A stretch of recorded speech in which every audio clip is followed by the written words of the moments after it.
নমস্কাৰ বন্ধু বান্ধৱীসকল, মই নতুন ভিডিঅ' এটা লৈ আপোনালোকৰ সন্মুখলৈ আগবাঢ়ি আহিছোঁ। আজি আনিছোঁ এজোপা গছ। প্ৰত্যেকেই দেখাই আছিলে ফুলবিলাক। আজি সেই গছজোপা মই গুটি দেখাইছোঁ। এই গছজোপা কি নাম বাৰু জানেনে? এই গছজোপাৰ আজাৰ গছ হয়।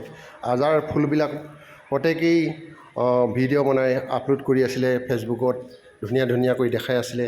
আজি মই আজাৰ গছৰ গুটি দেখাইছোঁ। এই চাওকচোন কেনেকৈ একদম লেমাকৈ লাগি আছে গুটিবিলাক, সেউজীয়াকৈ।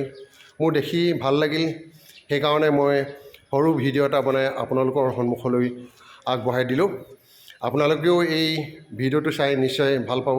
এই চাওক কিমান ধুনীয়াকৈ লেমাকৈ গুটিবিলাক লাগি আছে। এই চাওক এয়া ইমান ধুনীয়াকৈ সেউজীয়া গুটিবিলাক, পাতবিলাকো সেউজীয়া। এই চাওক কি ধুনীয়া লাগিছে দেখি। এয়া মই গুৰিৰ পৰা ওপৰলৈ দেখাই দিছোঁ। এয়া লেমাকৈ একদম তলৰ পৰা ওপৰলৈ লাগি আছে। আজিলৈ মোৰ এই ভিডিঅ'টো মই ইমানতে ৰাখিলোঁ। ধন্যবাদ। জয় অসম।